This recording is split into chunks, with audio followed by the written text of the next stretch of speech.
വചനമേ നിത്യജീവന്റെ ആധാരമേ, രക്ഷയേകിടും സത്യമാർഗമേ, എന്റെ ആത്മാവിനാശ്വാസമേ. വചനം വചനം വചനം. സംഖ്യയുടെ പുസ്തകം 9-ാം അധ്യായം. ഈജിപ്ത് ദേശത്തു നിന്ന് അവർ പുറപ്പെട്ടതിൻ്റെ 2-ാം വർഷം ആദ്യ മാസം സീനായ് മരുഭൂമിയിൽ കച്ച് കർത്താവ് മോശയോട് ഇപ്രകാരം വചിച്ചു: ഇസ്രായേൽ നിശ്ചിത സമയത്ത് തന്നെ പെസഹ ആചരിക്കണം. ഈ മാസം 14-ാം തീയതി സായസന്ധ്യയിൽ നിശ്ചിത സമയത്ത് നിങ്ങളത് ആചരിക്കണം. അതിൻ്റെ ചട്ടങ്ങളെല്ലാം അനുസരിച്ചും ക്രമങ്ങളെല്ലാം അനുസരിച്ചും നിങ്ങളത് അനുഷ്ഠിക്കണം. പെസഹ ആചരിക്കാൻ മോശ ഇസ്രായേലിനോട് ആവശ്യപ്പെട്ടു. അങ്ങനെ അവർ ആദ്യ മാസം 14-ാം ദിവസം സീനായ് മരുഭൂമിയിൽ വെച്ച് സായം സന്ധ്യയിൽ പെസഹ ആചരിച്ചു. കർത്താവ് മോശയോട് കൽപ്പിച്ചനുസരിച്ച് ഇസ്രായേൽ പ്രവർത്തിച്ചു. മനുഷ്യന്റെ ജഡം വഴി മലിനരായ ചില ആളുകൾ അവിടെ ഉണ്ടായിരുന്നു. അതിനാൽ ആ ദിവസം പെസഹ ആചരിക്കാൻ അവർക്ക് കഴിഞ്ഞില്ല.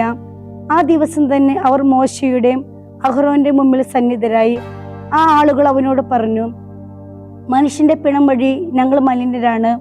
എന്തുകൊണ്ടാണ് നിശ്ചിത സമയത്ത് കർത്തൃ കാണിക്ക സമർപ്പിക്കുന്നതെന്ന് ഇസ്രായേലിയുടെ മധ്യേ ഞങ്ങൾ വിലക്കപ്പെട്ടത്? മോശ അവരോട് പറഞ്ഞു: കർത്താവ് നിങ്ങൾക്കായി എന്ത് കൽപ്പിക്കുന്നുവെന്ന് ഞാൻ കേൾക്കുന്നതിനായി നിങ്ങൾ കാത്തു നിൽക്കുകയും. കർത്താവ് മോശയോട് ഇപ്രകാരം വചിച്ചു: ഇസ്രായേലിനോട് ഇപ്രകാരം പറയുക: നിങ്ങളിലോ നിങ്ങളുടെ തലമുറകളിലോ ആരെങ്കിലും പിണം കൊണ്ട് മലിനരാകുകയോ ദൂരയാത്രയിൽ ഇരിക്കുകയോ ചെയ്താലും അവൻ കർത്താവിന് പെസഹ ആചരിക്കണം. അങ്ങനെയുള്ളവർ 2-ാം മാസം 14-ാം ദിവസം സായം സന്ധ്യയിൽ അത് ആചരിക്കണം. പുളിപ്പില്ലാത്ത അപ്പവും കൈപ്പുള്ള ഇലകളും കൂട്ടി അവർ അത് ഭക്ഷിക്കണം. അതിലൊന്നും പ്രഭാതം വരെ അവൻ അവശേഷിക്കരുത്. അതിൻ്റെ അസ്ഥിയൊന്നും ഒടിക്കുകയും അരുത്. പെസഹായുടെ ചട്ടങ്ങളെല്ലാം അനുസരിച്ച് വേണം അവർ അത് ആചരിക്കേണ്ടത്. എന്നാൽ ശുദ്ധിയുള്ളവനായിരിക്കുകയും യാത്രയിൽ ഇല്ലാതിരിക്കുകയും ചെയ്യുന്ന ഒരാൾ പെസഹ ആചരിക്കുന്നതിനെ വിട്ടുകളഞ്ഞാൽ ആ വ്യക്തി തന്റെ ജനത്തിൽ നിന്ന് വിച്ഛേദിക്കപ്പെടണം.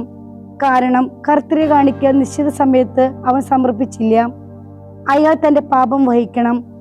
എന്നാൽ ഒരു പ്രവാസി നിങ്ങളോടൊത്ത് തൽക്കാലവാസം നടത്തുകയും കർത്താവിന് പെസഹ ആചരിക്കുകയും ചെയ്യുമ്പോൾ പെസഹയുടെ ചട്ടമനുസരിച്ചും അതിന്റെ ക്രമമനുസരിച്ചും തന്നെ അവൻ അത് അനുഷ്ഠിക്കണം. നിങ്ങൾക്കും പ്രവാസിക്കും ദേശവാസിക്കും ഒരേ നിയമമായിരിക്കും. അവൻ ആ ആലയം ഉയർത്തിയ ദിവസം സാക്ഷി കൂടാരത്തിന്റെ ആലയത്തെ മേഘം ആവരണം ചെയ്തു. സായാഹ്നത്തിൽ ആലയത്തിനു മീതെ അത് അഗ്നിരൂപം പോലെയായിരുന്നു. പ്രഭാതം വരെ അത് ഉണ്ടായിരുന്നു. അത് സദാ ഇപ്രകാരമായിരുന്നു. മേഘം അതിനെ ആവരണം ചെയ്തിരുന്നു. അഗ്നിരൂപമായി രാത്രിയിലും കൂടാരത്തിന് മുകളിൽ നിന്ന് മേഘം എപ്പോൾ ഉയരുന്നുവോ അതേ തുടർന്ന് ഇസ്രായേൽ നീങ്ങും. മേഘം വിശ്രമിക്കുന്ന സ്ഥലമേതോ അവിടെ ഇസ്രായേൽ തങ്ങും.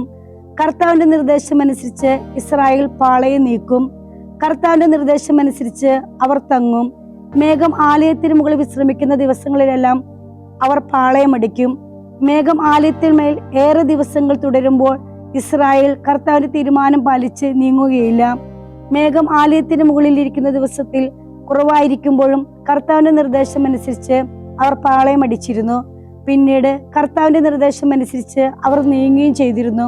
ചിലപ്പോൾ സന്ധ്യ മുതൽ പുലർച്ചെ വരെ മാത്രം മേഘമുണ്ടായിരിക്കും. പ്രഭാതത്തിൽ മേഘം ഉയർന്നാൽ അവർ പാളയെ നീക്കും.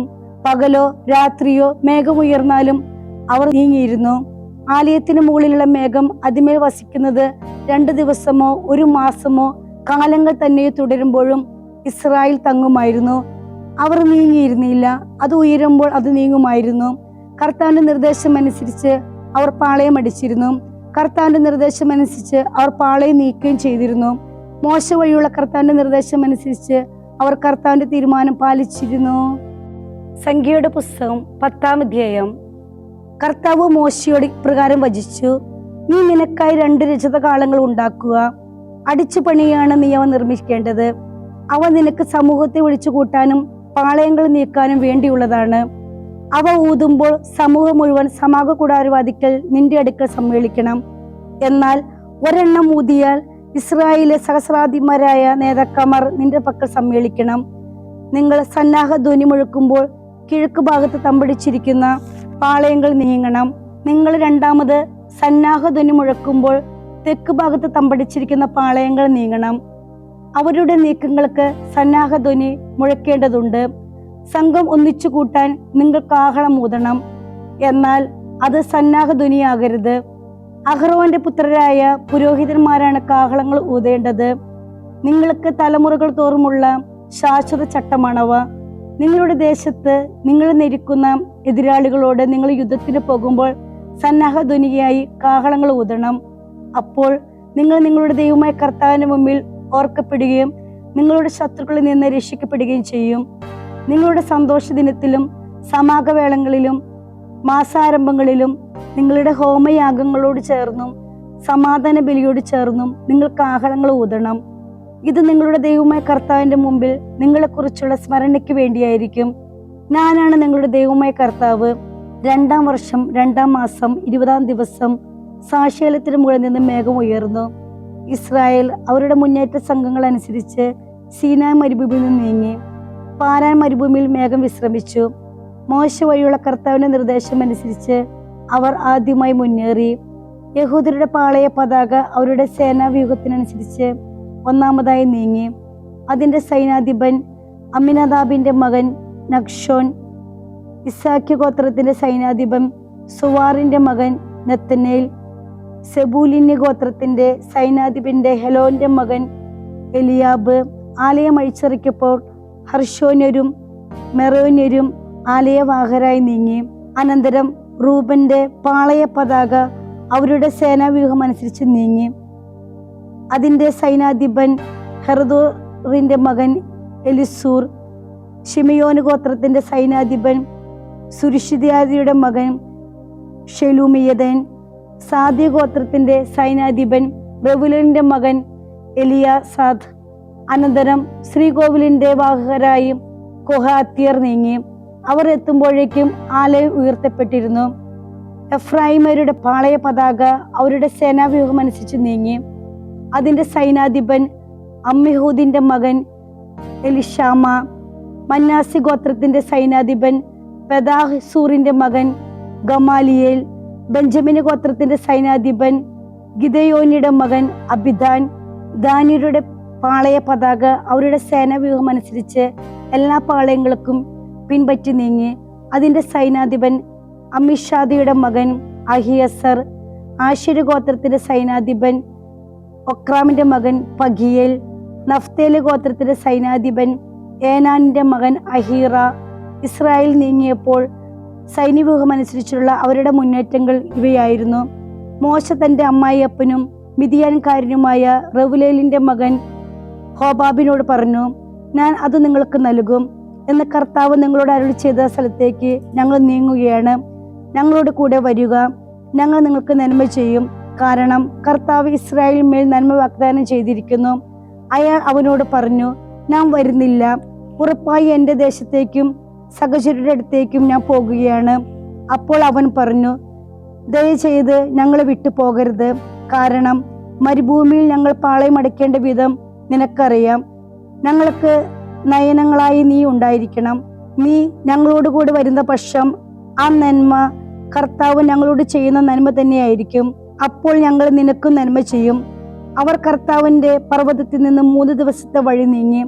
അവർക്കൊരു വിശ്രമസ്ഥലം ആരായൽ കർത്താവിന്റെ ഉടമ്പടി പേടകവും അവരുടെ മുമ്പിൽ 3 ദിവസത്തെ വഴി നീങ്ങുന്നുണ്ടായിരുന്നു.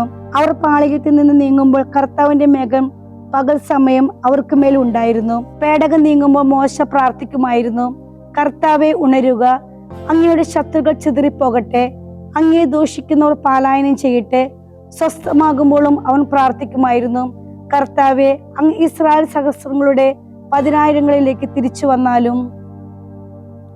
98-ാം സങ്കീർത്തനം. കർത്താവിന് ഗീതം ആലപിക്കുവിൻ, ഒരു നവ്യഗീതം. അവിടുന്നാണല്ലോ വിസ്മയ കൃത്യങ്ങൾ പ്രവർത്തിച്ചത്. അവിടുത്തെ വലത്തുകരവും വിശുദ്ധ ഭുജവും അവിടുത്തേക്കായി രക്ഷ നിർവഹിച്ചിരിക്കുന്നു. കർത്താവ് തന്റെ രക്ഷ വിളംബരം ചെയ്തു. ജനതകളുടെ ദൃഷ്ടിയിൽ അവിടുന്ന് തന്റെ നീതി വെളിപ്പെടുത്തി. ഇസ്രായേൽ ഭവനത്തോടുള്ള തന്റെ കാരുണ്യവും വിശ്വസ്തയും അവിടുന്ന് അനുസ്മരിച്ചു. ഭൂമിയുടെ അതിർത്തികളെല്ലാം നമ്മുടെ ദൈവത്തിന്റെ രക്ഷ കണ്ടു. ഭൂമി മുഴുവനുമേ കർത്താവിനെ ആർപ്പ് വിളിക്കുവിൻ. ആമോദിച്ച് ആരവം മുതിർത്ത് കീർത്തനം ആലപിക്കുവിൻ. കിന്നരം കൊണ്ട് കർത്താവിന് കീർത്തനം ആലപിക്കുവിൻ. കിന്നരവും സങ്കീർത്തനനാദവും കൊണ്ട് തന്നെ, കൊമ്പുകളും കാഹളനാദവും കൊണ്ട് രാജാവായ കർത്താവിന്റെ സന്നിധിയിൽ ആർപ്പു വിളിക്കുകയും, സമുദ്രവും അതിലുള്ളവയും ലോകവും അതിലെ നിവാസികളും ഇരമ്പട്ടെ, നദികൾ കരഘോഷം മുഴക്കട്ടെ, പർവ്വതങ്ങൾ ഒന്നിച്ച് ആരവം മുതിർക്കട്ടെ. കർത്തൃസന്നിധിയിൽ തന്നെ, എന്തെന്നാൽ അവിടുന്ന് ഭൂമിയെ ന്യായം വിധിക്കാൻ വരുന്നു. അവിടുന്ന് പ്രപഞ്ചത്തെ നീതിയിലും ജനങ്ങളെ പരമാർത്ഥയിലും ന്യായം വിധിക്കും. 99 സങ്കീർത്തനം. കർത്താവ് വാഴുന്നു, ജനങ്ങൾ വിറകൊള്ളട്ടെ. അവിടുന്ന് കെരൂബുകളെ ഇരിപ്പിടമാക്കിയവനാണ്, ഭൂമി കുലുങ്ങട്ടെ. കർത്താവ് സിയോനിൽ വലിയവനാണ്, സകല ജനതകളുടെ മേൽ ഉന്നതനാണ്. അവിടുത്തെ നാമം അവർ ഏറ്റുപറയട്ടെ. വലിയവനും വിദിതനുമായ അവിടുന്ന് പരിശുദ്ധനാണ്. ന്യായത്തെ സ്നേഹിക്കുന്നതാണ് രാജാവിന്റെ ബലം. പരമാർത്ഥത ഉറപ്പാക്കിയത് അങ്ങാണ്. യാക്കോബിൽ ന്യായവും നീതിയും പ്രവർത്തിച്ചത് അങ്ങാണ്. നമ്മുടെ ദൈവമായ കർത്താവിനെ പുകഴ്ത്തുവിൻ. തൃപ്പാദപീഠത്തിങ്കൽ പ്രണമിക്കുവിൻ. അവിടുന്ന് പരിശുദ്ധനാണ്. അവിടുത്തെ പുരോഹിതന്മാർക്കിടയിൽ മോശയും അഹ്റോനുമുണ്ട്. തിരുനാമം വിളിച്ചപേക്ഷിക്കുന്നവർക്കിടയിൽ സാമുവേലും. കർത്താവിന്റെ പക്കൽ വിളിച്ചപേക്ഷിക്കുമ്പോൾ അവിടുന്ന് അവർക്ക് ഉത്തരമരുളി. മേഘസ്തംഭത്തിൽ അവിടുന്ന് അവരോട് സംസാരിച്ചു. അവർ അവിടുത്തെ സാക്ഷ്യങ്ങൾ കാത്തു സൂക്ഷിച്ചു. അവിടുന്നാണ് അവർക്ക് ചട്ടം നൽകിയത്. ഞങ്ങളുടെ ദൈവമായ കർത്താവെ, അങ്ങ് അവർക്ക് ഉത്തരമരുളി. അങ്ങ് അവർക്ക് ക്ഷമിക്കുന്ന ദൈവമായിരുന്നു, അവരുടെ ചെയ്തികളെ പ്രതി ശിക്ഷ നൽകുന്നവനും. നമ്മുടെ ദൈവമായ കർത്താവിനെ പുകഴ്ത്തുവിൻ. അവിടുത്തെ വിശുദ്ധ പർവ്വതത്തിന് നേരെ കുമ്പിടുവിൻ. എന്തെന്നാൽ നമ്മുടെ ദൈവമായ കർത്താവ് പരിശുദ്ധനാണ്. വിശുദ്ധ മർക്കോസ് എഴുതിയ സുവിശേഷം 15-ാം അധ്യായം 21 മുതൽ 47 വരെയുള്ള തിരുവചനങ്ങൾ. അലക്സാണ്ടറിന്റെയും റൂഫസിന്റെ പിതാവായ സൈറീൻകാരൻ ശിമയോൻ നാട്ടിൻപുറത്ത് നിന്ന് വന്ന് അതിലെ കടന്നു പോകുകയായിരുന്നു.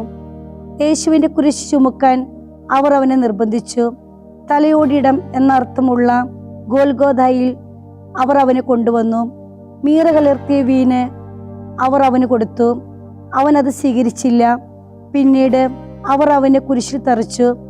അതിനുശേഷം അവർ അവന്റെ വസ്ത്രങ്ങൾ ഭാവിച്ച് അവയ്ക്കുമേൽ ഏത് ആരെടുക്കണം എന്നതിന് കുറിയിട്ടു. അവർ അവനെ കുരിശിൽ തറച്ചപ്പോൾ 3-ാം മണിക്കൂറായിരുന്നു. യഹൂദരുടെ രാജാവ് എന്ന് അവന്റെ കുറ്റപത്രവും എഴുതി വച്ചിരുന്നു. അവനോടുകൂടെ 2 കവർച്ചക്കാരെയും അവർ കുരിശിൽ തറച്ചു. ഒരുവനെ അവന്റെ വലതുവശത്തും അപരനെ ഇടതുവശത്തും. അതിലെ കടന്നുപോയവർ തങ്ങളുടെ തലകുലുക്കിക്കൊണ്ട് അവനെ ദുഷിച്ചു പറഞ്ഞു, ഹാ, ദേവാലയം നശിപ്പിച്ച് 3 ദിവസം കൊണ്ട് വീണ്ടും പണിയുന്നവനെ, കുരിശിൽ നിന്ന് ഇറങ്ങി വന്ന് നിന്നെ തന്നെ രക്ഷിക്കുക. അതുപോലെ പുരോഹിത പ്രമുഖന്മാരും നിയമജ്ഞരും പരിഹാസപൂർവം പരസ്പരം പറഞ്ഞു, ഇവൻ മറ്റുള്ളവരെ രക്ഷിച്ചു, തന്നെ രക്ഷിക്കാൻ ഇവന് സാധിക്കുന്നില്ല.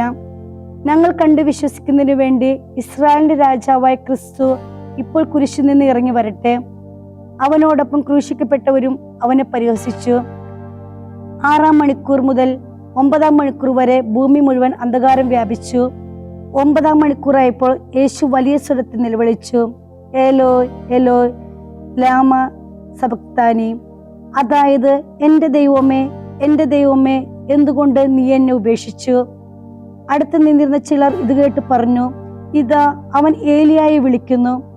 ഒരുവൻ ഓടിവന്ന് നീർപ്പഞ്ഞി ചവർപ്പുള്ള വീനിൽ മുക്കി ഒരു ഞാങ്ങണയിൽ മേൽ വെച്ച് അവന് കുടിക്കാൻ കൊടുത്തുകൊണ്ട് പറഞ്ഞു, ആകട്ടെ, അവനെ താഴേക്ക് ഇറക്കാൻ ഏലിയ വരുമെന്ന് നമുക്ക് കാണാം. യേശു വലിയ സ്വരത്തിൽ നിലവിളിച്ച് ജീവൻ വെടിഞ്ഞു. അപ്പോൾ ദേവാലയത്തിൽ തിരശ്ശീല മുകളിൽ നിന്ന് താഴെ വരെ 2ആയി കീറി. അവന് അഭിമുഖമായി നിന്നിരുന്ന ശതാധിപൻ അവൻ ഇപ്രകാരം മരിച്ചത് കണ്ട് പറഞ്ഞു, സത്യമായി ഈ മനുഷ്യൻ ദൈവപുത്രനായിരുന്നു. ഇതെല്ലാം കണ്ടുകൊണ്ട് ദൂരെ കുറെ സ്ത്രീകളും ഉണ്ടായിരുന്നു. ഭക്തലേന മറിയവും യോസാറിയുടെയും ചെറിയ യാക്കോബിന്റെ അമ്മയായ മറിയവും സലോമിയും അക്കൂട്ടത്തിൽ ഉണ്ടായിരുന്നു. ഗലീലായിരുന്നപ്പോൾ അവനെ അനുഗമിക്കുകയും ശുശ്രൂഷിക്കുകയും ചെയ്തവരാണ് ഇവർ. കൂടാതെ അവനോടുകൂടെ ജെറുസലേമിൽ വന്ന അനവധി സ്ത്രീകളും അവിടെ ഉണ്ടായിരുന്നു. അത് സാബത്തിന് തൊട്ടു മുമ്പുള്ള ഒരുക്ക ദിവസം വൈകുന്നേരമായിരുന്നു. അതിനാൽ ആലോചന സംഘത്തിലെ പ്രമുഖ അംഗവും ദൈവരാജ്യം പ്രതീക്ഷിച്ചവനുമായ അരിമത്യക്കാരൻ ജോസഫ് ധൈര്യപൂർവ്വം പീലാത്തോസിന്റെ അടുത്തെത്തി യേശുവിന്റെ ശരീരം ചോദിച്ചു. അവൻ മരിച്ചു കഴിഞ്ഞു എന്ന് പീലാത്തോസ് വിസ്മയിച്ചു. അവൻ ശതാധിപനെ വിളിച്ച് അവൻ ഇതിനകം മരിച്ചു കഴിഞ്ഞു എന്ന് അന്വേഷിച്ചു. ശതാധിപനിൽ നിന്ന് വിവരം അറിഞ്ഞ ശേഷം അവൻ മൃതദേഹം ജോസഫിന് വിട്ടുകൊടുത്തു. ജോസഫ് ഒരു കച്ച വാങ്ങി അവനെ താഴെ ഇറക്കി. അതിൽ പൊതിന് പാറയിൽ വെട്ടി ഒരുക്കിയ കല്ലറയിൽ അവനെ സംസ്കരിക്കുകയും കല്ലറയുടെ വാതിക്കൽ ഒരു കല്ലുരുട്ടി വയ്ക്കുകയും ചെയ്തു. അവനെ സംസ്കരിച്ച സ്ഥലം മഗ്ദലന മറിയവും യോസായുടെ അമ്മയെ മറിയവും കണ്ടു. ദൈവവചനമേ, നിത്യജീവന്റെ ആധാരമേ, രക്ഷയേകിടും സത്യമാർഗമേ, എന്റെ ആത്മാവിനാശ്വാസം.